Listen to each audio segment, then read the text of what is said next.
Bonsoir, bonsoir, bonsoir à tous. Bienvenue à cette nouvelle masterclass. Alors pour ceux qui ne me connaissent pas, je me présente, je suis JP Lebon, je suis coach en développement personnel, et également chef d'entreprise. Alors aujourd'hui, nous allons passer, comme tous les jeudis, 60 minutes ensemble pour partager donc des conseils. Et ce soir, donc essentiellement, c'est dans le domaine du business puisqu'on va parler entreprise ce soir.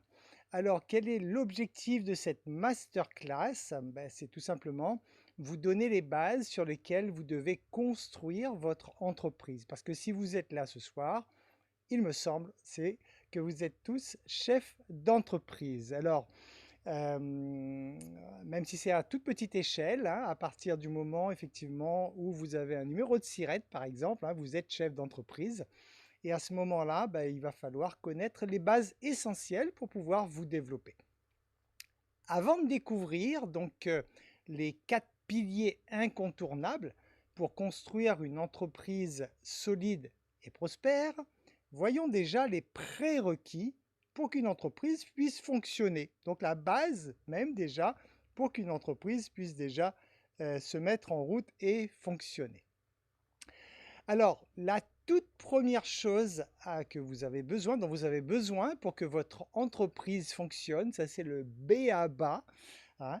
La première question à vous poser en fait, c'est est-ce qu'il y a un marché?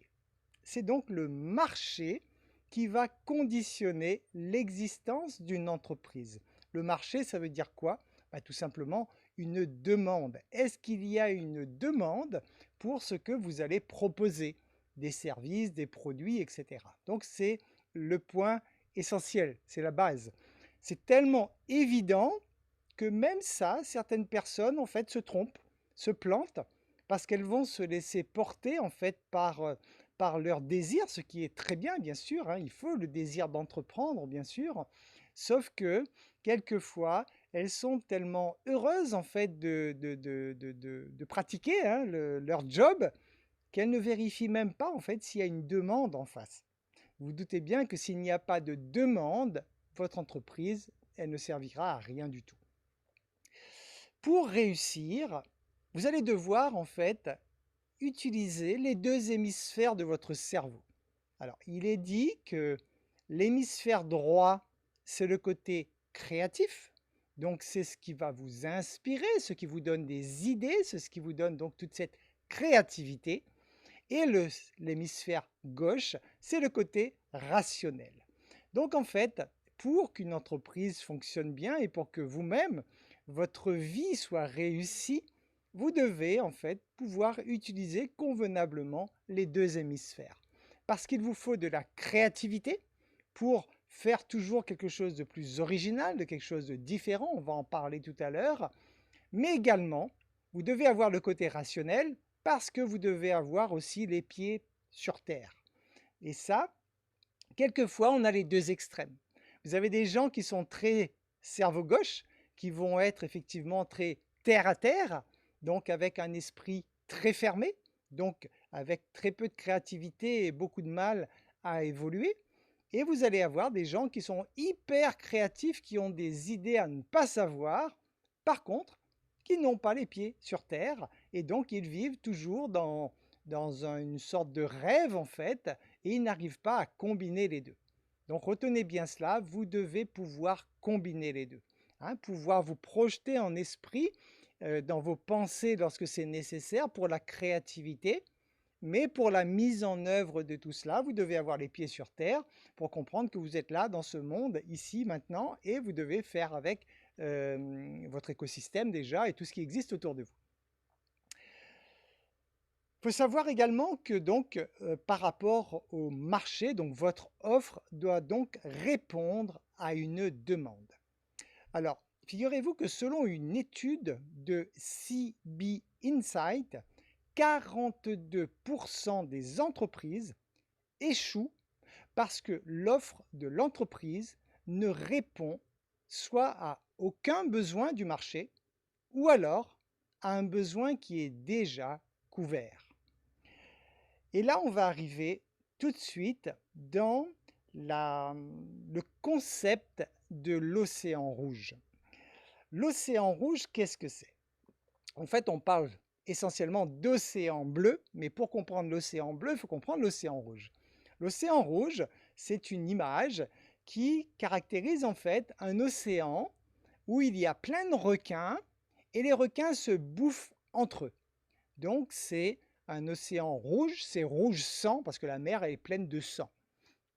Ça signifie en fait un marché hyper concurrentiel. Et vous avez en face de cela l'opposé, bien sûr, l'océan bleu. L'océan bleu, c'est un marché sur lequel vous êtes tout seul. Donc c'est la mer bleue et vous êtes le seul bateau sur l'eau et vous naviguez comme bon vous semble. Vous êtes heureux sur l'eau. Toute entreprise devrait avoir, je dis bien devrait, parce qu'il y a encore des gens qui n'en sont pas encore conscients aujourd'hui, devrait avoir pour ambition de se créer un océan bleu. Pourquoi? Tout simplement que vous vous doutez bien que dans un océan rouge, c'est-à-dire que si vous faites comme tout le monde, comme tous vos concurrents sur un marché, vous serez donc dans l'océan rouge et la seule façon de survivre dans un océan rouge, c'est soit de baisser la qualité, soit de baisser les prix. Donc automatiquement, des gens qui sont dans un océan rouge, tôt ou tard, ils sont amenés donc soit à perdre de l'argent, soit à fermer. Donc ça, il faut déjà être bien conscient de cela.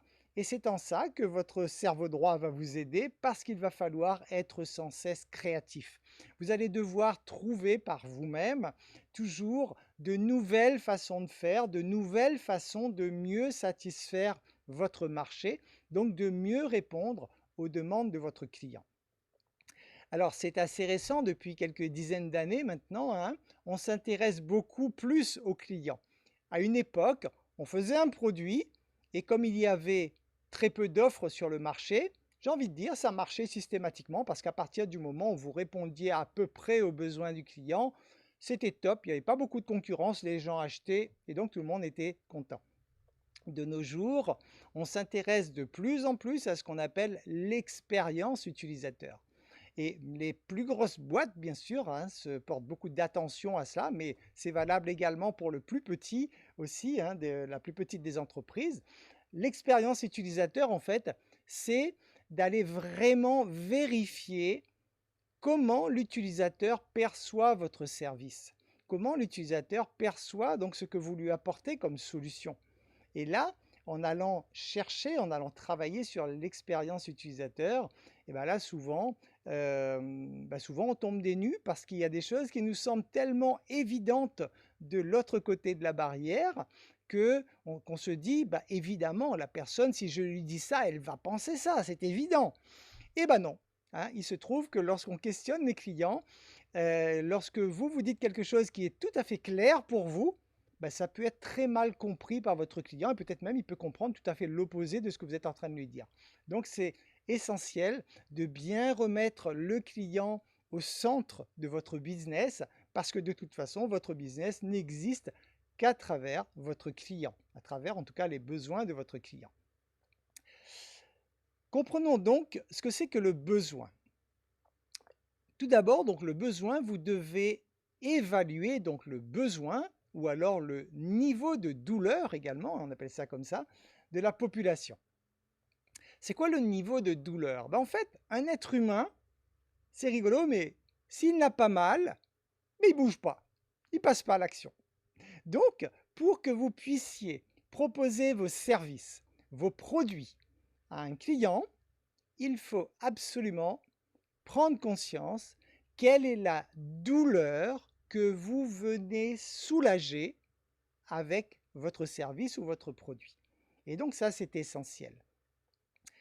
Il y a une pyramide des consciences qui fait que vous avez la base de la pyramide, la base, donc la partie la plus grande de cette pyramide, c'est la grande majorité de la population.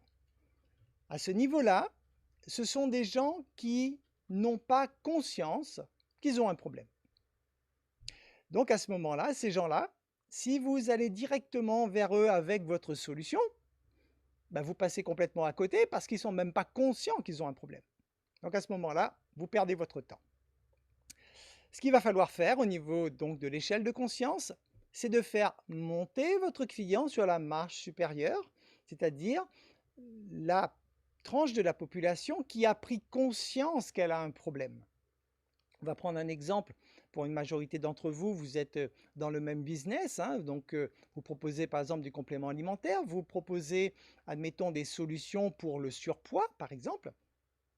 Si vous allez vers quelqu'un qui n'a pas conscience qu'il est en surpoids, votre produit ne l'intéresse pas. Donc, la première chose à faire, il va falloir le faire monter de niveau de conscience, donc lui faire prendre conscience qu'il a un problème de surpoids et que ce problème de surpoids va engendrer des complications éventuelles, etc. Donc des problèmes de santé, etc. Donc, c'est à partir du moment où il prend conscience de son problème, là, vous pouvez donc à ce moment-là présenter votre solution.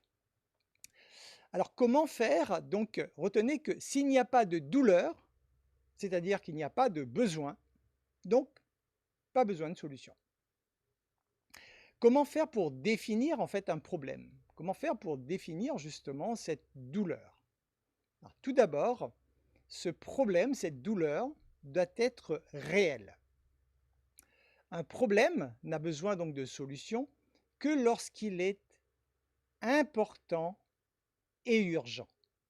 Alors notez bien, parce que lorsque je vous explique comment gérer votre temps, ce n'est pas là-dessus qu'on travaille, mais là par contre, pour votre client va passer à l'action lorsqu'il est face à quelque chose qui est important pour lui et qui est urgent pour lui.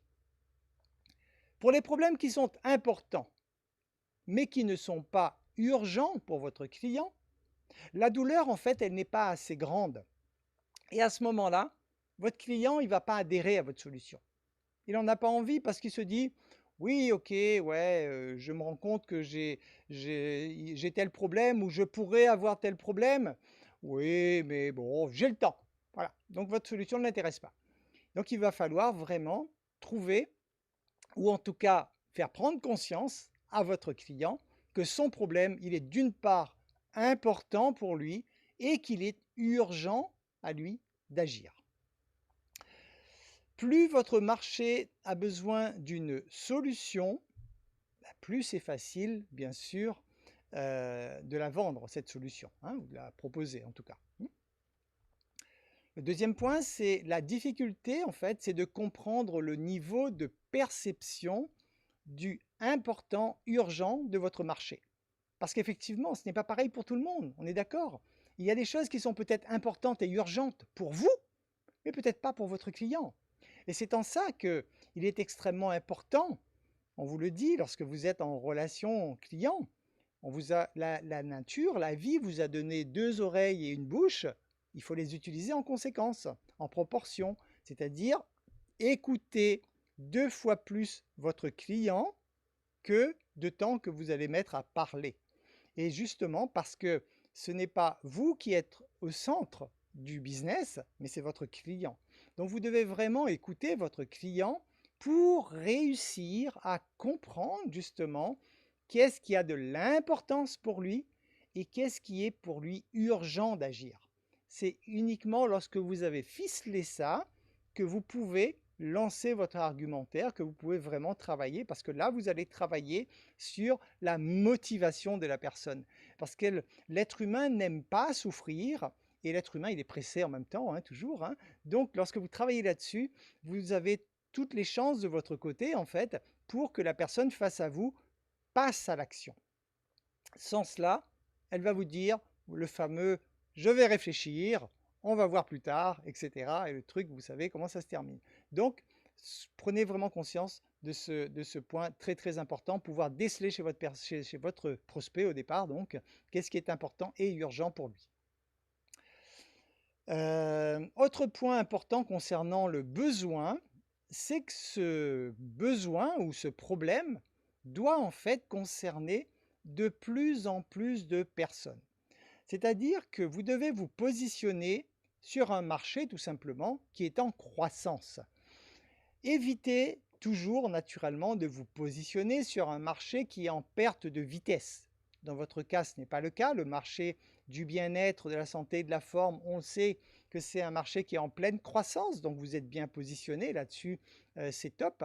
Mais si jamais certains d'entre vous font d'autres activités, dites-vous bien que vous devez vérifier que votre marché est en croissance, hein. S'il est en déclin, il va falloir commencer à sortir du navire parce qu'il va y avoir un problème. Le problème en question, il peut sembler quelquefois juste marginal en fait, mais ce n'est pas important, pourvu qu'il est en croissance, hein. Donc ça peut être un petit problème qui démarre juste aujourd'hui dans la population, mais à partir du moment où il est en croissance, vous savez que vous pouvez vous engager sur cette voie parce que ça ne fera qu'évoluer. Et le problème doit aussi être fréquent, c'est-à-dire il faut que ce soit un problème récurrent dans la vie de la personne pour qu'elle puisse passer également à l'action. Donc tout ça, c'était concernant le besoin. Maintenant, la solution, ce que vous allez apporter. Ben, votre solution, en fait, elle ne devrait pas créer d'autres problèmes, bien sûr. Et pourtant, il y a des choses assez flagrantes, comme par exemple la voiture électrique. La voiture électrique, en fait, si vous regardez bien, la voiture électrique engendre de nouveaux problèmes. L'autonomie est limitée, il faut un temps de recharge que vous n'aviez pas avec une voiture thermique, le coût à la base, à l'achat de la voiture, c'est plus élevé, les infrastructures pour recharger votre véhicule est beaucoup moins nombreux qu'une station-service, etc., etc. Donc, et il y a surtout un impact environnemental énorme au niveau des batteries alors qu'on nous vend ces voitures comme des voitures propres. Mais tout ça, j'ai envie de vous dire, si c'est vous qui alliez faire cela, ça ne marcherait pas pour vous, vous allez vous planter parce que vous apportez une solution qui rapporte de nouveaux problèmes. Cette solution, elle peut fonctionner aujourd'hui parce qu'elle est imposée en fait, hein. Les gouvernements imposent. Donc je dirais, vous n'avez pas le choix. D'un côté, on vous dit bientôt il n'y aura plus d'essence, et de l'autre côté, on vous dit de toute façon, d'ici quelques années, on interdit les voitures à essence. Donc, vous n'avez pas le choix. Donc en fait, à ce moment-là, ces gens-là pénètrent en fait un marché en force. Mais là, effectivement, ils ont toute la puissance dans les mains, ils peuvent se permettre. Donc ce n'est pas du tout un bon exemple. Dites-vous bien que vous, lorsque vous apportez une solution à votre client, ben, vous devez vous arranger pour que ça ne crée pas chez lui de nouveaux problèmes. Parce que sinon, il va vous dire, ben non, je préfère ne pas bouger. À ce niveau-là aussi, sachez que ce qu'il y a de plus puissant chez un être humain, en termes énergétiques, ce sont les habitudes. Lorsque vous allez vouloir faire changer d'habitude à votre client, ça va être très difficile. Pourquoi? Ben parce que votre client, il est bien dans sa zone de confort. Il n'a pas envie de sortir de sa zone de confort. Donc si vous apportez une habitude, si vous apportez une solution qui va changer radicalement ses habitudes, qui doit faire complètement différemment, ben, il y a peu de chances qu'à un moment, il fasse marche arrière parce qu'il va vouloir rester dans sa zone de confort.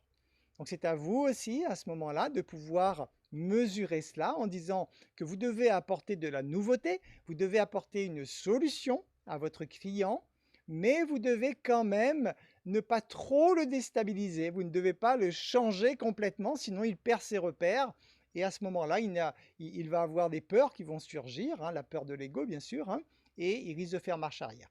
Donc c'est à vous de jauger tout ça en fait par rapport à ce que vous proposez à vos clients. Vous devez donc étudier sans cesse cette équation problème versus solution, hein. C'est la base du business, c'est que ça, d'accord? Quel est le problème de mon client? Comment je peux lui apporter une solution? C'est tout, hein? Restez toujours focalisé là-dessus parce que si vous loupez ça, vous passez complètement à côté de votre job. Votre but principal, en fait, va être d'anticiper en fait les besoins et les objections des consommateurs, hein, par rapport aux offres concurrentes, hein, qu'il y a sur le marché aussi, bien sûr. Et vous devez donc pouvoir répondre avec une offre qui est différente, le fameux océan bleu, hein. Donc c'est à vous de vérifier qu'est-ce que la concurrence propose aujourd'hui comme solution à vos clients potentiels et vous, qu'est-ce que vous pouvez proposer pour être un petit peu différent, pour avoir le truc qui va vous différencier de la concurrence. Il y a une citation d'Elon Musk qui dit « Trouvez la question est plus difficile que de trouver la réponse. Si vous pouvez formuler correctement la question, alors la solution jaillira naturellement. Voilà. C'est Elon Musk qui dit ça, hein, donc vous connaissez Elon Musk très certainement, on va reparler de lui dans un instant. Et comme quoi, effectivement, il faut vraiment cerner le besoin. C'est ça qui est essentiel. Ne vous lancez pas dans une aventure si vous ne savez pas à quel besoin vous allez répondre. Et c'est étrange. J'accompagne des gens dans leur business tous les jours, j'accompagne des gens qui veulent se lancer dans des entreprises, etc. Et j'ai souvent une des premières questions lorsque j'accompagne ces personnes que je leur pose, c'est: qu'est-ce que tu apportes à ton client? Et bien souvent, j'ai face à moi des gens qui bug. Ils ne savent pas. Qu'est-ce que tu apportes à ton client? Ils ne savent pas. Ils sont animés par une passion interne, ils aiment faire telle ou telle chose, mais ces personnes-là ne savent pas ce qu'elles apportent au client. Ben, à ce moment-là, ça ne pourra jamais marcher. Parce qu'elles sont enfermées sans s'en rendre compte, en fait, hein, à travers leur hyper-motivation, dans leur ego, en fait. Elles sont enfermées autour d'elles-mêmes, elles adorent ce qu'elles font, mais elles ne savent pas ce qu'elles apportent à l'autre. Et à ce moment-là, ben, ça ne fonctionnera jamais parce que vous allez vendre votre prestation à quelqu'un et il faut donc que ça réponde aux besoins de cette personne. Donc, c'est vraiment très, très, très important que vous puissiez comprendre. Ça, c'est le point de départ lorsque vous vous lancez dans une aventure en tant qu'indépendant. Alors, on va, juste avant de passer aux 4 piliers, est-ce qu'il y a des questions sur cette première partie? Donc de bien définir le besoin. Si vous avez des questions, si vous pouvez lever la petite main de Zoom, ce serait chouette. Comme ça, vous apparaissez tout de suite directement sur l'écran. Je vérifie, c'est clair pour tout le monde. Vous avez bien pigé le marché, hein, la demande, l'offre, hein, l'offre et la demande, bien sûr, hein, c'est le principe. Et donc, vous êtes là pour répondre à un besoin. OK, donc je continue. On démarre donc maintenant les 4 piliers essentiels. Tout d'abord, le premier pilier, pardon, c'est la stratégie d'entreprise. Vous devez avoir une stratégie. Hein. Une stratégie, en fait, comment déterminer la stratégie d'une entreprise? Tout d'abord, vous devez avoir une vision et une mission. La vision, vous devez pouvoir vous projeter pour savoir effectivement qu'est-ce que vous allez apporter sur le marché, qu'est-ce que vous allez apporter au monde en fait. Alors petite parenthèse là-dessus, sans froisser ni vexer personne, je vous rappelle que le fonctionnement de la vie en elle-même, c'est la contribution au monde. On est censé être rémunéré par un service ou un produit qu'on apporte à quelqu'un. Là, vous êtes dans le cadre normal, je dirais, du fonctionnement de l'univers. Ceci dit, de nos jours, il existe des activités où il n'y a plus cela.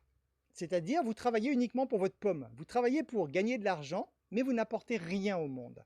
Sachez juste, c'est tout à fait légal, bien sûr, hein, et les gens gagnent bien leur vie aussi dans ce schéma. Retenez juste que ce n'est pas conforme aux lois de l'univers.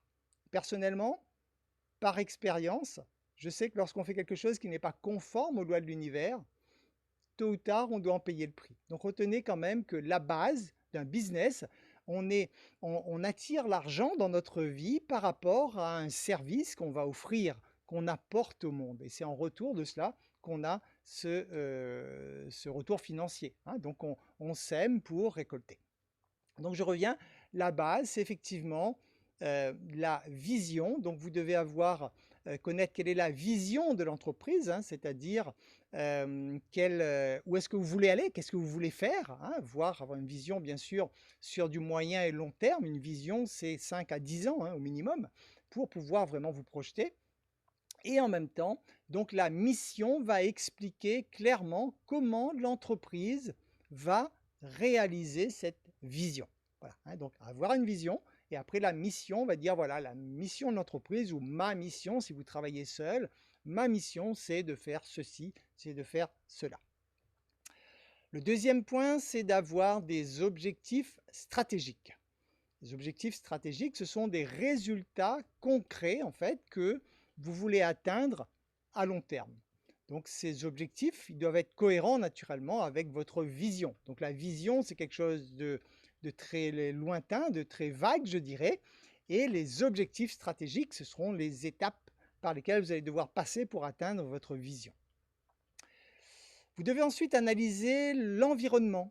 Donc l'analyse de l'environnement, en fait, ça implique d'évaluer des facteurs externes comme justement la concurrence. Hein, vous devez connaître, hein, quand vous allez sur un marché, qui sont vos concurrents face à vous. Bien sûr, vous n'allez pas connaître tous vos concurrents, mais vous devriez connaître au minimum vos 3 principaux concurrents lorsque vous allez sur un marché.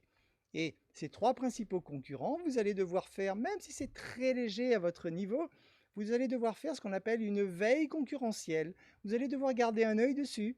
Donc si ces gens-là sont sur les réseaux sociaux, ce sera de pouvoir voir un peu qu'est-ce qu'ils diffusent. S'ils ont un site internet, allez voir un peu le site internet pour voir est-ce qu'ils n'ont pas eu une petite idée que vous n'avez pas eu, que vous pouvez vous inspirer. Ou alors voir effectivement en quoi vous avez quelque chose que eux ne font pas et que vous allez pouvoir mettre en avant lorsque vous allez proposer votre prestation. Donc tout ceci, là on parle business. Lorsqu'on parle business, à ce jour, hein, on est encore avec le terme de concurrence. Même si sur le principe, on va voir que une concurrence, ça ne veut pas dire du rentre-dedans, ça ne veut pas dire chercher à tuer le concurrent en face. Hein. Même si le concept de concurrence existe, vous allez comprendre que vous pouvez très bien tirer votre épingle du jeu sans chercher, surtout sans chercher à descendre votre concurrent, parce que c'est la pire chose à faire, bien sûr. Ensuite, vous allez devoir faire l'analyse de vos propres ressources. Quelles sont vos qualités? Quelles sont les ressources dont vous disposez, donc des compétences peut-être, hein, une formation que vous avez fait par le passé, des choses comme ça. Donc, quelles sont toutes les ressources que vous pouvez, sur lesquelles vous pouvez compter tout simplement, hein. Donc là, c'est vraiment, si vous avez des équipes, les ressources de vos équipes également, hein, les finances que vous pourriez disposer, la technologie dont vous pourriez disposer, etc., etc. Tout ça, ce sont les ressources, hein. C'est-à-dire pour pouvoir mener à bien votre entreprise, de quoi disposez-vous comme ressources? Il y a ensuite des stratégies donc compétitives qui impliquent effectivement donc de déterminer comment votre entreprise va se positionner par rapport à vos concurrents. Donc une fois de plus, hein, l'originalité, quelque chose que, est-ce que vous allez vous différencier sur le service? Est-ce que vous allez vous différencier sur les coûts de vos prestations, sur l'innovation, etc. Donc voilà, il y a tout cela. Ensuite, il y a le plan d'action, bien sûr, hein, une fois que vous avez défini, c'est-à-dire qu'en fait, on commence toujours par la fin. Hein. Vous commencez par la vision. La vision vous donnera les objectifs intermédiaires. Et une fois que les objectifs intermédiaires sont définis, vous allez cette fois vous dire, bon maintenant, quel plan d'action je mets en place? Entre mon point de départ aujourd'hui et mon premier objectif, qu'est-ce que je mets en place comme plan d'action? Quelles actions je vais faire pour arriver à mon premier objectif et ainsi de suite. Et lorsque ça c'est en place, il va falloir mettre en place un système de suivi et d'évaluation. Vous ne pouvez gérer que des choses que vous pouvez mesurer. Donc retenez-le. Si vous ne mesurez pas l'évolution de votre entreprise, hein, basiquement avec votre chiffre d'affaires, hein, ou vos revenus, si vous ne mesurez pas cela, vous ne saurez jamais si vous êtes en train d'avancer, de régresser ou de stagner. Donc bien sûr, il va falloir mettre en place des outils qui vont d'une part vous stimuler et donc des outils qui vont vous permettre de mesurer votre évolution. Dans l'absolu, dans une entreprise, on fait toujours un prévisionnel, c'est-à-dire qu'on met en place des objectifs de prévision. On se dit, tiens, j'espère, j'ai bon espoir de faire telle évolution. Et après, à côté de ces chiffres, vous mettez mensuellement, pour bien faire les choses, vos chiffres réels que vous avez réalisés. Et là, vous savez tout de suite si vous êtes en train de suivre vos prévisions ou si au contraire, vous devez revoir des choses parce que ça ne va pas comme vous souhaitez. Donc en fait, en résumé de tout cela, c'est qu'une stratégie d'entreprise, c'est un plan global en fait qui définit comment une entreprise va atteindre ses objectifs, tout simplement. hein. Donc de façon générale, c'est exactement comme si vous écriviez l'histoire de votre entreprise, et ben vous expliquez concrètement comment ça va se passer. Voyons maintenant les éléments clés d'une bonne stratégie d'entreprise. Donc ça correspond un peu, pour certaines choses, à ce que je viens de vous dire, mais de façon plus condensée, si on veut faire un petit récap. Tout d'abord, donc vous devez premièrement comprendre l'environnement, d'accord? Si vous allez vendre des glaces au pôle Nord, il faut peut-être que vous sachiez, est-ce qu'il y a déjà des marchands de glace au pôle Nord? Est-ce que ça vaut le coup de faire le déplacement? Des choses comme ça. Donc vous devez pouvoir comprendre quel est l'environnement sur lequel vous allez évoluer. Si vous, par exemple, c'est le bien-être, la beauté, la minceur, des choses comme ça, vous devez comprendre déjà ce marché-là. Il y a qui sur ce marché à ce jour? Est-ce qu'il y a des grosses enseignes? Est-ce qu'il y a des toutes petites entreprises? Comment font vos concurrents aujourd'hui pour toucher votre public, etc. Donc vous devez déjà avoir une compréhension de votre environnement. Le deuxième point, c'est donc d'avoir une vision et une mission claires. Donc ça, c'est important. Il faut que ce soit clair. Le troisième point, c'est d'avoir donc des objectifs stratégiques qui sont bien définis. Je vous rappelle qu'un objectif doit être SMART, spécifique, mesurable, réaliste, atteignable, temporel. Sinon, ce n'est pas un objectif. Donc, pour schématiser ce terme un peu barbare, je n'aime pas ces termes barbares, hein, pour être plus simple, vous devez pouvoir mesurer votre objectif et lui mettre une date d'échéance. Voilà. En gros, si on veut faire quelque chose de plus facile à comprendre, c'est-à-dire que votre objectif doit être mesurable.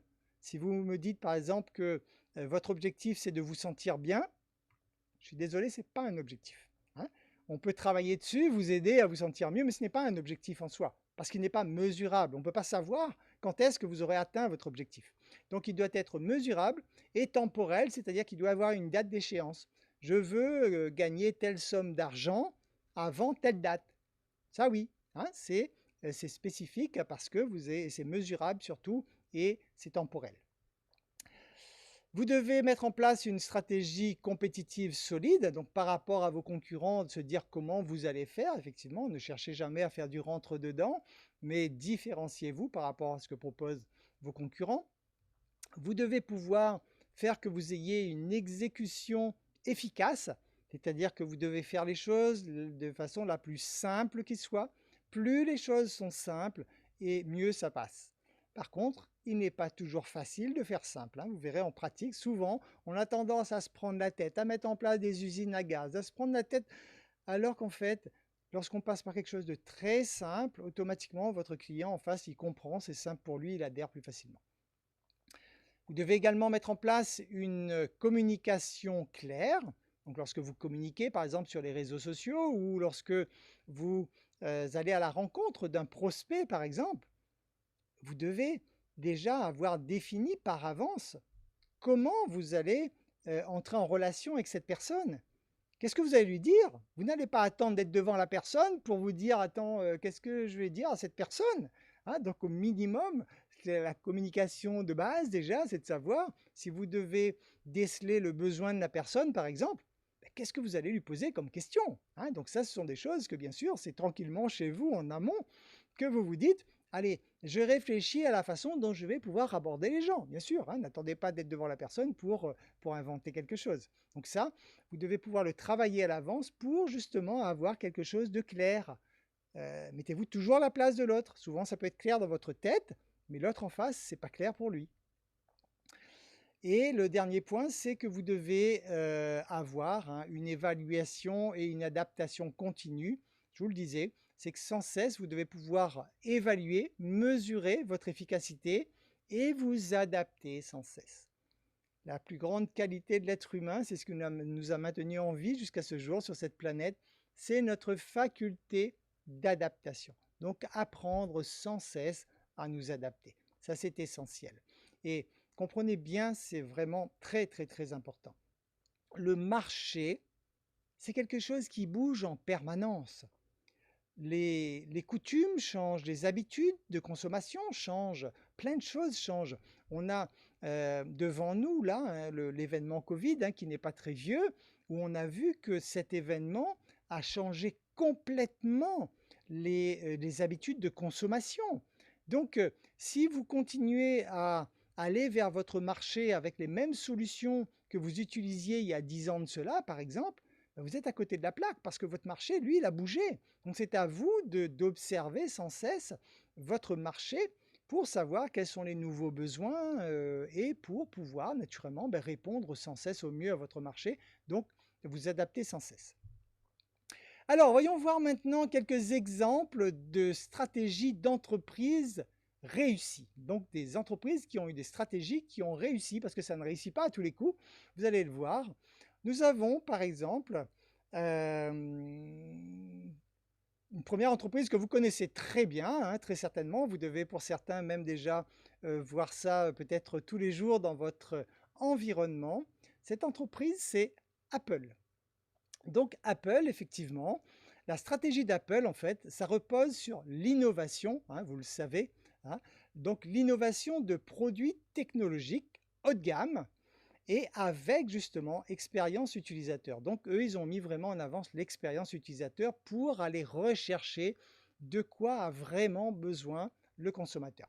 Donc Apple, effectivement, a créé donc plein de produits révolutionnaires et Apple sait répondre justement parfaitement aux besoins du marché sur lequel il s'est positionné.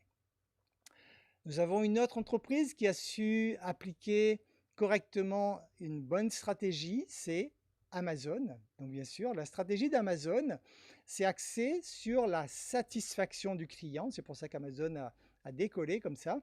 Et également sur l'efficacité opérationnelle et également sur la croissance à long terme. Donc voilà, ça faisait partie de la stratégie d'Amazon. Et Amazon donc, a pu diversifier ses activités, mettre tout ça, tous ces services de vente en ligne en place sur tout type de produits, parce que justement, ben, Amazon a su mettre en place une stratégie qui correspondait aux besoins du marché. Autre entreprise qui a su mettre en place une stratégie gagnante, c'est McDonald's, bien sûr, hein, McDonald's. L'entreprise repose en fait sur la standardisation et la production de masse de produits alimentaires à faible coût. Voilà, leur stratégie était basée là-dessus. Et donc, naturellement, celui qui veut un repas gastronomique, il n'ira jamais chez McDo, on est d'accord, mais McDo s'en fiche parce que ce n'est pas son public, ce n'est pas la cible, ce n'est pas le marché sur lequel ils ont décidé de travailler. Donc ça, c'est également donc une entreprise qui a réussi. Une autre entreprise qui a su mettre en place une stratégie gagnante, et ça c'est une entreprise beaucoup plus récente, c'est Tesla. Tesla, bien sûr, hein, donc Elon Musk. Là, ça repose sur l'innovation, hein, cette fois, de produits en fait qui proposent donc des voitures électriques haut de gamme, vous le savez. Et à ce sujet, donc Tesla, comme vous le voyez à l'écran, est en train de préparer, j'en ai déjà parlé dans les conférences, hein, ils sont en train de nous fabriquer des humanoïdes, hein, et oui, on n'est plus dans les films de science-fiction, on est bien au 21e siècle. Tesla est en train de fabriquer des humanoïdes que bientôt, vous et moi, on pourra acheter pour chez nous, voilà, pour faire le ménage si on veut, pour faire ce qu'on veut. Donc c'est tout simplement, ça existe déjà, ils sont en train d'être fabriqués. C'est pour vous dire que les choses vont vite, vont très vite. Est-ce que c'est bien, est-ce que c'est pas bien? Vous le savez bien, on vit dans un monde de dualité, donc tout ce qui est inventé a un bon côté et un mauvais côté, de toute façon, hein, toujours. Mais en tout cas, c'est comme ça. C'est en tout cas là-dessus aussi que Tesla travaille. Donc naturellement, ils ont déjà très certainement identifié leur marché. Ils ont déjà identifié à qui ils vont s'adresser pour placer leurs humanoïdes. Et tout cela est déjà en train de se préparer, même s'il faudra attendre encore une dizaine d'années peut-être pour voir pour le grand public. Mais toujours est-il que voilà, ils travaillent déjà sur un produit qui va être vendu dans 10 ans peut-être, mais ils sont déjà toute une équipe en train de bosser dessus déjà en ce moment. Vous avez aussi Nike, bien sûr, une stratégie réussie. Nike, un Nike qui travaille sur le marketing de marque, hein, donc et qui a travaillé sur la différenciation en fait hein, du design et également donc sur tout ce qui est technologie en matière de sport. Alors, il y a également des stratégies qui n'ont pas fonctionné, ou en tout cas des entreprises qui avaient une stratégie qui fonctionnait à une époque et qui n'ont pas su s'adapter, n'ont pas su suivre le courant du marché. Vous avez par exemple Blockbuster. Alors, c'est pas connu en France, mais aux États-Unis, c'est quand même une boîte qui avait 9000 magasins, hein. Donc, c'était euh, vraiment une boîte qui se concentrait en fait sur la location, tout simplement, à l'époque du grand boom des locations de cassettes vidéo, hein, les VHS, pour ceux qui ont connu ça, les moins jeunes.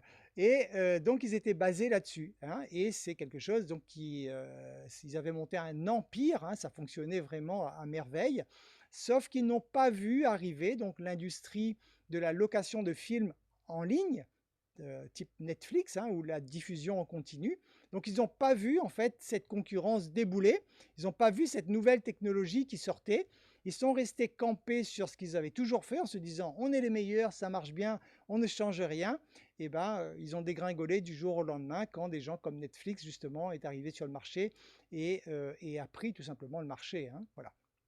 Vous avez un autre exemple qui est très célèbre dans le monde des affaires, c'est Kodak, hein. Pareil, hein, pour les moins jeunes d'entre vous, vous avez bien connu Kodak. Kodak, c'est à la base un fabricant donc d'appareils photo qu'on appelle argentique, c'est-à-dire avec les pellicules photo, hein, que certains parmi vous, les jeunes, vous ne devez peut-être même pas savoir ce que c'est. Donc il y avait à l'époque une pellicule dans les appareils photo et Kodak était numéro un mondial.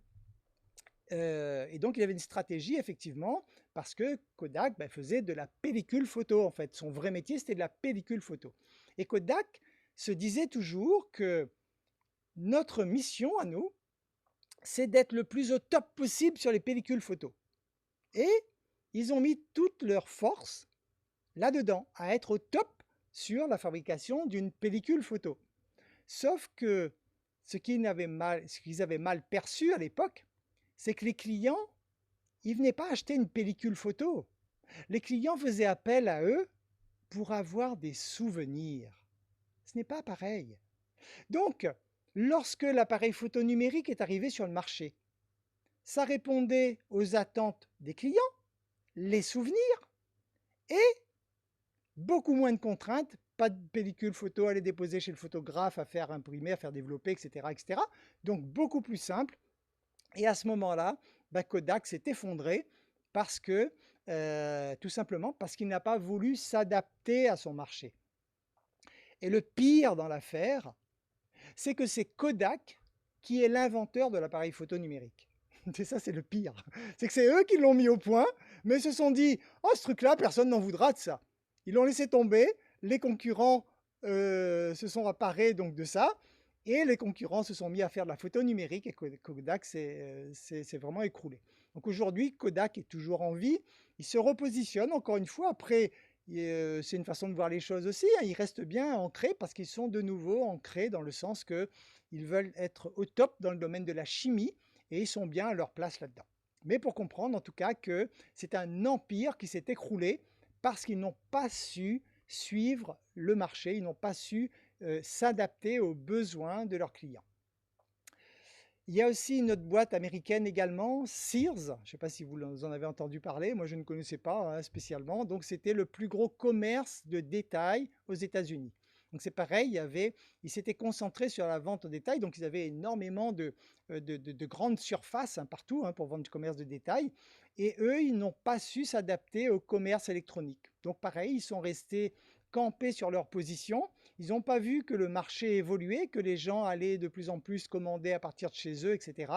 Et le fait de ne pas s'adapter, automatiquement, ils ont fait faillite également. Yahoo, vous avez peut-être tous connu Yahoo, je pense, hein. Donc Yahoo, pareil, hein, a fait une erreur stratégique, hein. Yahoo qui était parti pour être effectivement leader de son marché, n'a pas réussi en fait à suivre l'évolution, hein, par rapport à tout ce qui est recherche en ligne, et ça a été donc dépassé par Google bien sûr, hein, sans compter qu'ils ont eu des problèmes internes également. Donc, et pour terminer, vous avez Nokia. Si vous avez connu les premiers téléphones portables, pareil, hein, ceux d'entre vous qui ont quelques décennies derrière eux, hein, les premiers téléphones portables, effectivement, Nokia était réputé, hein, avoir un téléphone extrêmement solide, hein, et la stratégie de Nokia, c'était de se concentrer en fait sur des téléphones mobiles, mais avec un système d'exploitation propriétaire, c'est-à-dire qui leur appartenait, un truc à eux qu'on ne rentrait pas dedans. Mais, sauf que quand les smartphones se sont développés à côté, et surtout que des gens ont lancé Android et iOS pour Apple, bah à ce moment-là, effectivement, tout le monde est parti vers Android et Nokia a dû fermer boutique dans le sens qu'ils ont dû revendre, en tout cas, la branche téléphonie à Microsoft. Donc tout ça, c'est juste pour que vous puissiez comprendre que même les plus grands de ce monde économique, on est d'accord, même les plus gros mastodontes, s'ils ne font pas attention, si à un moment ils décrochent du marché, hein, si à un moment ils ne répondent plus correctement au marché, eh ben, malheureusement, ils mettent la clé sous la porte. Ça, c'était le premier pilier. Le deuxième pilier d'une entreprise, c'est la gestion financière. Bien sûr, quand vous montez une entreprise, le but principal, c'est quand même de gagner de l'argent. Sinon, vous montez une association à but non lucratif, hein. Donc, bien sûr que votre rôle est d'apporter un service ou un produit à une personne dont elle a besoin, et en retour, cette personne vous donne un retour financier, bien sûr, hein, c'est la logique, hein. Donc, la gestion financière, bah, c'est très important parce que vous devez être en mesure, après, même si vous avez une toute petite entreprise, vous devez déjà instaurer ces habitudes qui est de mettre en place, d'établir un budget déjà, hein. Donc vous devez pouvoir vous dire, effectivement, je vais travailler et j'aurai telle dépense, telle dépense, telle dépense, hein, chaque mois de l'année, et j'aurai également tel encaissement, etc. Donc établir un budget pour suivre en fait les flux de trésorerie. Vous devez pouvoir mesurer où va votre argent et quand il revient. Donc pouvoir mesurer cela, c'est donc une gestion financière parce que c'est quand même la raison d'être de votre entreprise, la finance, hein. Donc, vous devez pouvoir faire cela. Dans le cas du développement personnel, on va vous dire, vérifiez votre relation avec l'argent, hein. Si vous faites une activité entrepreneuriale et que vous détestez l'argent, ou que vous estimez que vous n'êtes pas digne d'en avoir, bah, vous vous doutez bien que votre affaire ne fonctionnera jamais, hein. Donc il faut que vous ayez quand même un minimum d'attrait pour l'argent pour vous lancer, même si, une fois de plus, on est d'accord que votre ambition principale doit être d'aider les autres, mais il n'empêche qu'il doit y avoir un retour financier, bien sûr.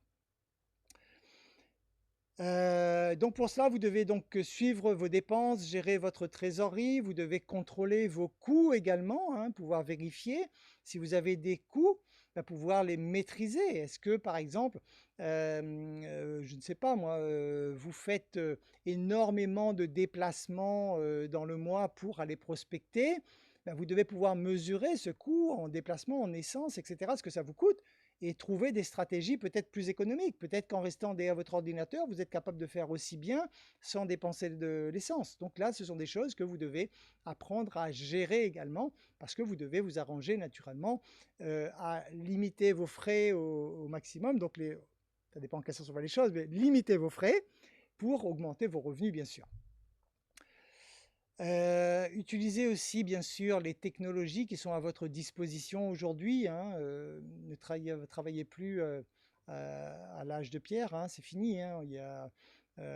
Vous avez suivi l'évolution, hein. Il y a eu une époque, il y avait le fax, hein. Après il y a eu Internet, ah bah, vous suivez. Il y a les smartphones maintenant, vous suivez. On arrive maintenant à l'ère de l'intelligence artificielle, vous allez devoir suivre, hein, sinon vous allez passer à côté de la plaque. Donc tout ça, ce sont des outils technologiques que vous devez vous adapter, vous devez utiliser pour rester sur le marché, tout simplement, hein, parce que vos concurrents ne vont pas hésiter à utiliser tous ces outils. Obtenez également le conseil d'experts, hein. Donc à un moment, lorsque votre entreprise commence à se développer, bah, ayez le courage, j'ai envie de dire, d'aller voir un expert comptable pour vous conseiller, par exemple, hein, sur la façon d'améliorer votre entreprise, la façon de mieux investir ou des choses comme ça. Donc, arrivé à un certain moment, bien sûr, allez vous renseigner auprès d'experts en la matière. Troisième pilier, c'est la gestion des ressources humaines. Alors ça vous intéresse à fond, bien que ça intéresse tout le monde, bien sûr, hein.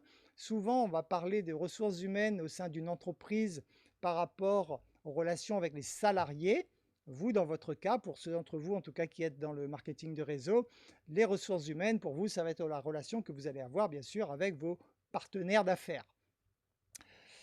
Et ça, c'est essentiel, bien sûr, pour la réussite de toute entreprise. Pourquoi? Bah, tout simplement parce que tout est basé sur l'humain. À quoi sert une entreprise?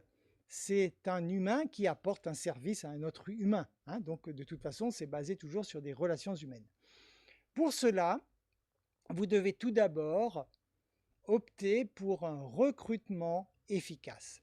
Dans le cas d'une entreprise, bien sûr, ça va être aller recruter le salarié qui vous convient, bien sûr.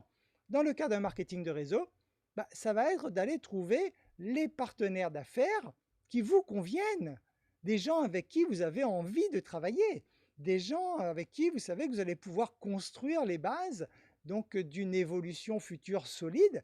Et tout cela, donc c'est très important effectivement d'attirer à vous et de retenir en fait les meilleurs talents tout simplement. Donc n'allez pas, j'ai envie de dire, monter des équipes avec toute personne qui vous passe sous la main, pour ainsi dire. Non, sélectionnez des gens qui, vous savez, vont pouvoir être suffisamment motivés, vont avoir aussi peut-être des compétences complémentaires aux vôtres, etc., etc. Donc, une fois de plus, autant que vous sélectionnez votre client, votre prospect, vous devez faire pareil pour sélectionner en fait vos partenaires d'affaires. Vous avez des gens qui vont être là juste pour acheter des produits et vous en avez d'autres qui vont être des partenaires d'affaires qui vont travailler avec vous pendant de nombreuses années. Ben, ces gens-là, vous devez donc les sélectionner. Le troisième point, c'est la formation continue. Ça, c'est étant donné que le monde n'arrête pas de bouger, vous n'arrêterez jamais de vous former. Le jour où vous arrêtez de vous former en vous disant ça y est, je sais tout, ce jour-là, vous pouvez vous dire bon, ben, je commence à préparer à mettre la clé sous la porte parce qu'à ce moment-là, vous allez être out rapidement. Donc, vous formez sans cesse parce que bien sûr, le monde évolue et automatiquement, vous devez toujours être plus performant, vous devez avoir de nouvelles connaissances, vous devez être chaque jour une nouvelle personne, donc mettre tout ça en place.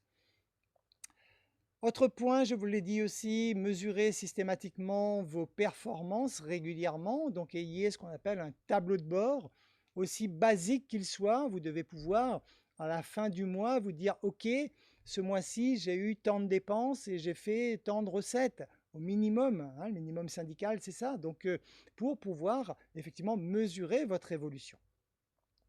L'autre point c'est d'avoir une communication efficace.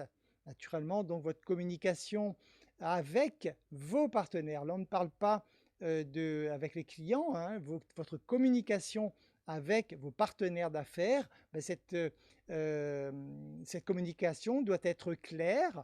Vous devez avoir clairement identifié quels sont les objectifs communs que vous visez, hein. Donc naturellement, si vous êtes tout un ensemble à marcher dans une même direction, bah, il faut au moins que cette direction soit définie et que ce soit clair pour tout le monde pour que justement vous puissiez renforcer en fait la confiance que vous avez envers votre équipe et renforcer donc les liens aussi naturellement avec vos partenaires d'affaires.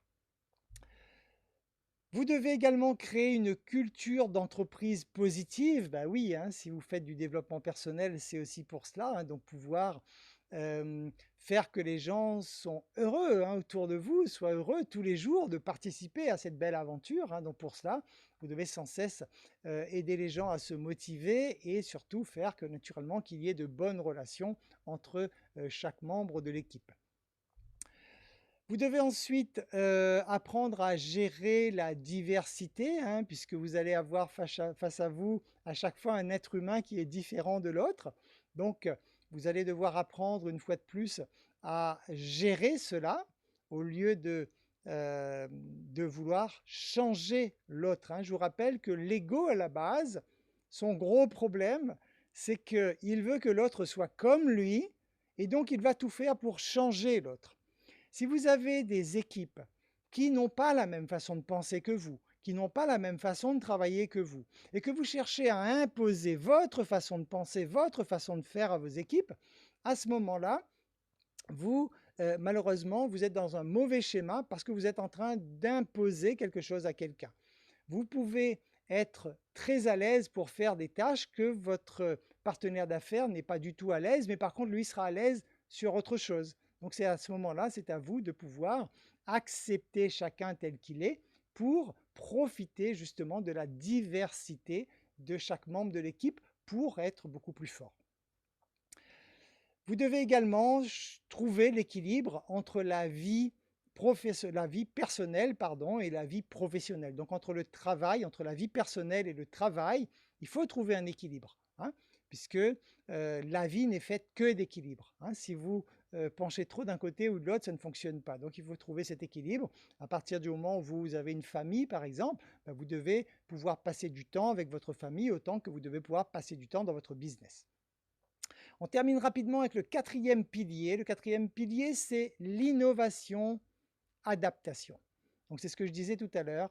Innovation, adaptation, c'est sans cesse pouvoir innover, sans cesse pouvoir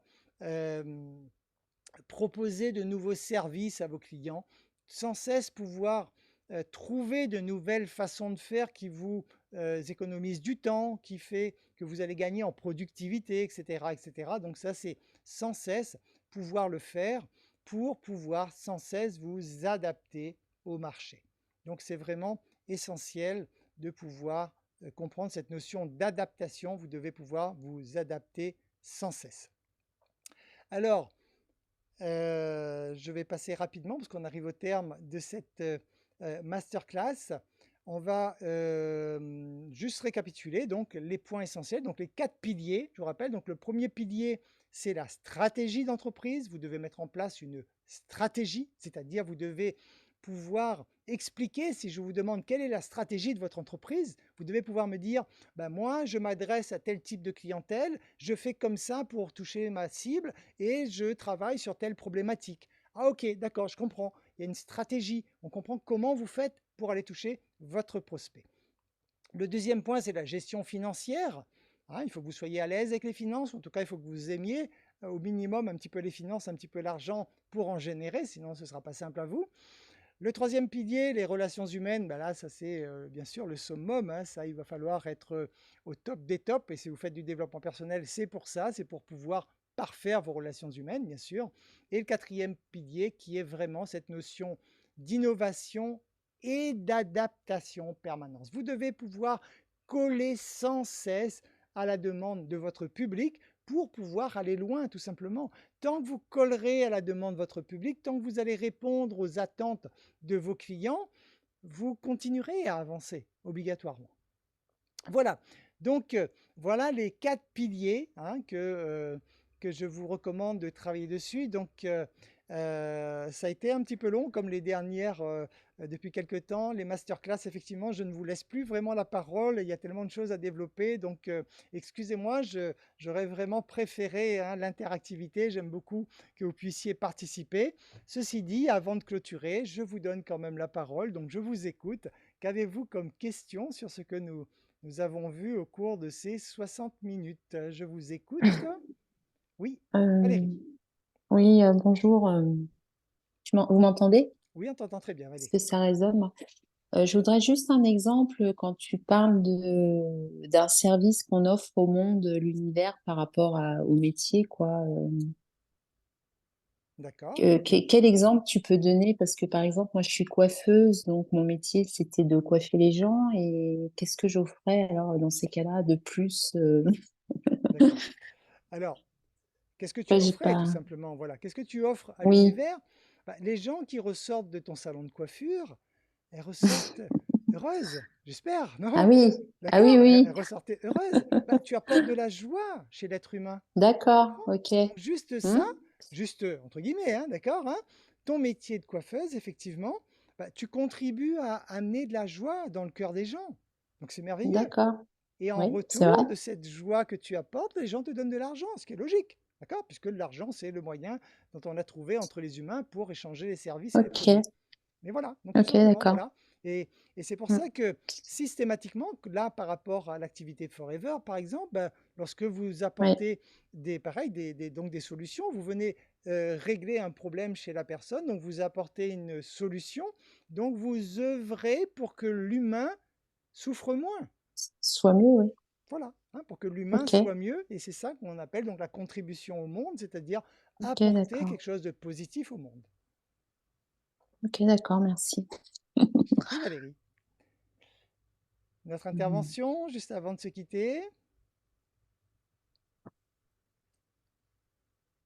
Euh, Didier, oui, ah bah, tu vois. Bonsoir Jean-Pierre, bonsoir tout le monde. Salut Didier. Qu'est-ce qui changerait en fait, qu'est-ce qui peut changer par rapport à l'intelligence artificielle? C'est vrai qu'aujourd'hui, on entend de plus en plus parler, et puis je sais, bon après je pense que beaucoup connaissent ChatGPT. Et c'est vrai que bon, c'est un système, mais il faut apprendre à le faire. Donc je pense que même nous, il faudra qu'on se forme pour pouvoir justement utiliser ces outils-là. Et donc, qu'est-ce que ça peut apporter de plus en fait la, la technologie artificielle, Dé- l'intelligence artificielle, pardon. Alors, beaucoup de choses. Le professionnalisme, déjà, parce que quand tu dis à ChatGPT de t'écrire un mail, il y a zéro faute de grammaire, zéro faute d'orthographe. En tout cas, j'en ai jamais vu jusqu'à aujourd'hui. Euh, euh, Essentiellement, le gain de temps, bien sûr, donc la productivité. Hein, si à l'époque vous mettiez, je ne sais pas, 2 heures pour concevoir un message bien fait sur LinkedIn pour pouvoir prospecter, etc., maintenant ça se fait en 10 secondes. Donc tout ce temps, c'est surtout le gain de temps énorme, énorme, énorme. Donc déjà, d'une part, comme ces intelligences artificielles vont chercher dans des données pointues, j'ai envie de dire, hein, c'est ce qui fait la différence. Et il y en a qui parlent même que euh, peut-être que ça va remplacer Google, hein, à court terme, parce que Google, il va chercher sur Internet toutes les informations qu'il trouve, donc qui ont été mises par n'importe qui aussi. Hein. Il y a des pros, mais il y a n'importe qui, il te ramène ça. ChatGPT a été nourri, je dirais, avec des ouvrages de professionnels, etc. Donc je dirais, euh, il peut se planter aussi, attention, hein, ne donnez pas toute votre confiance à 100% à ChatGPT, mais c'est un gain de temps énorme, énorme, énorme. Vous allez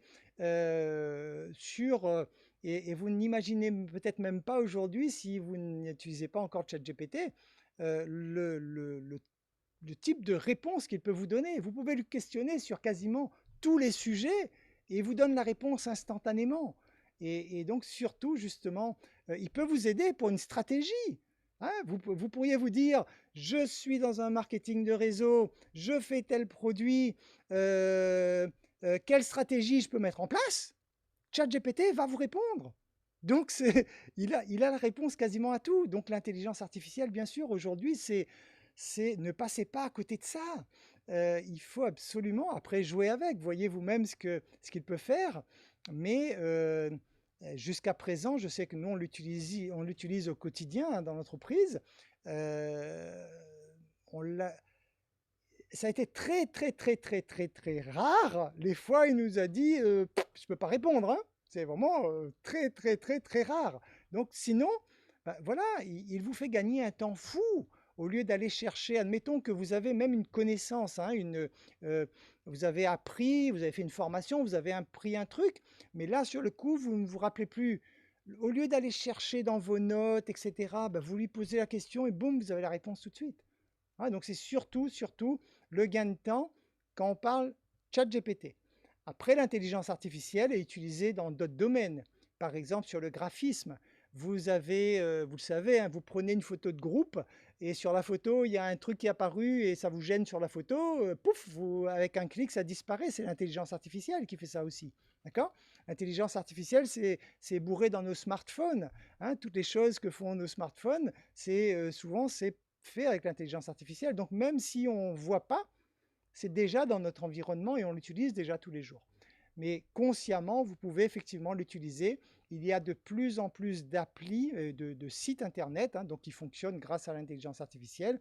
Et ça peut vraiment, vraiment faire plein de choses à votre place. Donc j'ai envie de vous dire, faites travailler les robots au lieu de vous fatiguer, hein, et vous prenez du bon temps et faites ce que le robot ne peut pas faire à votre place. Hein. Il y a des choses essentielles qu'il faut absolument que ce soit vous qui le fassiez. Gardez la main là-dessus, bien sûr, mais tout ce que l'intelligence artificielle peut faire pour vous en tant que tâche chronophage, donnez, donnez, donnez, donnez, ça va vraiment vous permettre d'avoir un meilleur confort de vie, être plus productif en moins de temps. Merci Jean-Pierre. Mes petites questions subsidiaires. Oui. Est-ce que toi, en fait, tu as prévu justement de faire des formations sur comment utiliser l'intelligence artificielle? Moi, j'ai pas prévu dans le sens que, en fait, j'attends vos demandes, hein. Donc, s'il y a une demande, oui, s'il y a une Bon, demande, bah, moi, je fais une je pense- masterclass là-dessus, bien sûr, hein.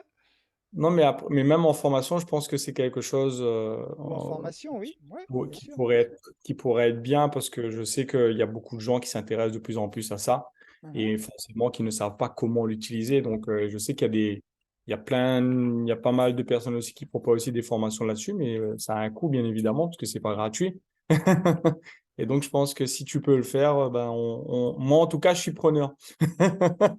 Ok, bon, ben, je note, je note déjà, oui, effectivement. Donc, bien sûr, hein, si ça vous intéresse, hein, oui, on peut concevoir une formation pour vous aider effectivement à utiliser ces outils, quoi, hein, parce que c'est exactement comme si aujourd'hui quelqu'un voudrait travailler sans smartphone, sans Internet et sans ordinateur.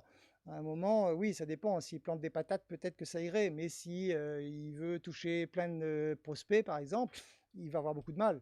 Donc, bien sûr, on arrive à un stade où l'intelligence artificielle est devenue effectivement, selon moi, un passage obligé pour ceux qui veulent continuer l'aventure, en tout cas. Donc, je prends note, Didier, hein. Merci Jean-Pierre. Je t'en prie, Didier, merci à toi. Une autre intervention avant de se quitter, qui a une question sur ce que nous avons vu ce soir, qui était hein, très rapide, hein, qui donnait bien sûr toujours que les grandes lignes. Oui, oui, une intervention, oui, Question subsidiaire oui. qui a à voir avec ChatGPT, mais pas avec ton sujet ce soir. On ne sait jamais, tu auras peut-être la réponse, mais il me semble que ChatGPT avait été comment dire, sollicité pour trouver un accord de paix. C'est pas ça, non? Je ne sais pas ce qu'il en ressort. Toi qui as l'air un peu plus au fait de tout ça, tu connais un petit peu la réponse, non? Par curiosité? Honnêtement, non. Là, Non. je n'ai pas eu cette information, hein. Bien Ouais. sûr, effectivement, on utilise ChatGPT un petit peu pour tout ce qui peut exister de nos jours, hein. Donc, certaines personnes cherchent la faille aussi, hein, cherchent à le faire flancher, etc. Mais là-dessus, je ne suis pas au courant. Mais euh, la logique, en fait, l'intelligence artificielle. euh, Non seulement elle a la capacité d'aller beaucoup, beaucoup plus vite que nous, d'accord, hein, il va faire des calculs de façon beaucoup plus accélérée, mais surtout, c'est ce qui fait la différence entre les serveurs à l'époque justement et l'intelligence artificielle maintenant, c'est qu'elle a cette capacité en fait d'apprendre de ses erreurs, hein. Donc effectivement, euh, dans la mesure où on mettrait, mais là je ne sais pas aujourd'hui quelle quantité d'informations ils ont su faire ingurgiter à ChatGPT, mais bien sûr, si dans l'absolu on lui mettrait quasiment toutes les données des guerres passées, du contexte économique actuel, etc., etc., la logique voudrait que oui, ChatGPT serait en mesure de sortir un accord de paix qui conviendrait aux deux parties pour que les deux parties sortent gagnants. Moi, j'y crois parfaitement, hein, mais Ouais. honnêtement, là, précisément, je n'ai pas l'information là-dessus. Hmm. Ouais, c'est affolant les possibilités. Je les imagine très très mal à mon niveau, mais je sais que c'est affolant. Ouais. Au niveau de la médecine, c'est pareil. On vous dit que maintenant, les vaccins, entre autres, par exemple, hein, sont mis au point avec l'intelligence artificielle. Donc, on gagne des dizaines d'années. Donc, parce que ben, l'intelligence artificielle va être capable effectivement d'aller faire tous les calculs, de réagir face à une conséquence qu'il y aura eu, etc., etc., etc. Donc, non, c'est quelque chose de vraiment extraordinaire. L'humanité est vraiment en train de faire un bond de géant, comme toujours, avec le bon et le mauvais, parce que C'est on ça. vit dans un monde de dualité. Donc, lorsque l'intelligence artificielle sera bien utilisée, ce sera merveilleux, parce que ça pourrait permettre justement à l'humain d'être plus heureux, d'être moins stressé, de mieux vivre, etc. Mais en même temps, lorsqu'il y a des rigolos qui vont utiliser l'intelligence artificielle pour concevoir des choses dramatiques, j'ai envie de dire, bah, ce sera catastrophique aussi. Donc, Mais ça fait partie du monde dans lequel on vit, hein. C'est la fameuse dualité, donc on n'y peut pas grand-chose. Mais en tout cas, prenez conscience qu'on est vraiment à un tournant technologique vraiment très très important. Moi, j'avais déjà des formateurs qui me disaient il y a 7 ans de cela qu'on allait justement dans les 7 ans à venir à avoir des bons technologiques absolument extraordinaires. Ben, on y est déjà voilà, avec cela. Et automatiquement, ben, je dirais, l'intelligence artificielle, ben, maintenant, elle-même, elle est capable de concevoir des systèmes encore plus performants et encore plus efficaces, etc. Donc ça va vraiment à une vitesse phénoménale. Il faut juste, pareil, pouvoir l'utiliser à bon escient, bien sûr, hein, pour en retirer du bonheur, un meilleur confort de vie pour les humains, et non pas l'utiliser comme l'humain l'a toujours fait jusqu'à présent pour se taper dessus. Mais bon, après, chacun, il fait ce qu'il veut. On En tout imagine cas, l'intelligence artificielle qui crée à son niveau et qui commande à une imprimante 3D une de ses créations que l'homme n'aurait pas piloté. Ça mais ouvre la porte à tous les imaginaires possibles, quoi. on est d'accord, on est d'accord, on est d'accord, hein. Là, ils ont déjà vu que Mm. l'intelligence artificielle a déjà été capable de mentir pour faire travailler un humain à sa place. Donc, les dérives peuvent aller très vite aussi, hein, donc on est d'accord. C'est vraiment quelque chose ça a été inventé par l'humain, maintenant c'est à l'humain de maîtriser son truc, quoi, hein. Donc, pour ne pas donner effectivement du pouvoir en fait à la machine, hein, puisque si on n'est pas prudent, c'est ce qui risque d'arriver. Mais ça, c'est le revers de la médaille. Et il y a toujours un revers dans tout. Donc, pour l'instant, pour le business, utilisez parce que ça va vous aider, ça va vous permettre d'être plus performant, d'être plus professionnel, de gagner du temps de libre pour vous, etc. Et espérons que, voilà, que les gens ne l'utiliseront pas trop dans le mauvais sens. Il va falloir qu'on rappelle Monsieur Anderson. Tout à Matrix, fait. pour ceux qui auront reconnu.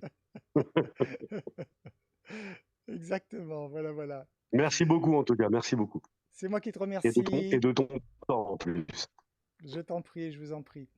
Je vous en prie. Voilà, voilà. Bah, écoutez, s'il n'y a pas d'autres questions, je regarde rapidement. Personne d'autre n'ouvre son micro, c'est bon, ok. Bon, bah écoutez, merci encore une fois pour votre participation, hein, pour votre écoute au cours de cette masterclass. Je vous donne, comme d'habitude, rendez-vous jeudi prochain pour une nouvelle thématique. Peut-être d'autres parmi vous, on va se voir avant. Et je vous souhaite plein de belles choses. Une fois de plus, pensez à vous, hein. Une fois de plus, retenez l'essentiel qui est de vous sentir bien à chaque instant, hein. C'est ça vraiment ce qui est vraiment l'essentiel de tout, hein, parce que c'est à travers votre vibration, vos émotions, vos sentiments que vous créez le monde autour de vous. Donc prenez-en conscience. Voilà, vous pouvez faire cela. Jeudi prochain, si vous y pensez, ou c'est à moi d'ailleurs d'y penser, hein, en fait, je vous demanderai en début de masterclass de nous donner des idées, hein, parce que on est un petit peu à court d'idées, même si ChatGPT peut nous donner des idées, mais on préférerait que les idées viennent de vous quand même, hein. Si vous avez des idées pour les prochaines masterclass, des points que vous souhaitez voir abordés, vous savez, on travaille dans toutes les thématiques, le développement personnel, le côté sentimental, l'éducation, le business et la santé et le bien-être. Donc avec ça, on est quand même très large. Donc si vous avez des questions, des thématiques qui touchent un de ces 5 aspects, ben, nous sommes à votre disposition et ce sera avec grand plaisir qu'on va vous concevoir une masterclass qui pourra répondre à vos attentes. Voilà, donc si vous avez des idées, notez-les et jeudi prochain, donc on va vous demander de nous les fournir par chat si vous le voulez bien, comme ça, ben, ça alimente les prochaines masterclass. Voilà. Merci beaucoup, très bonne soirée à vous, prenez bien soin de vous et à très bientôt. Bye bye.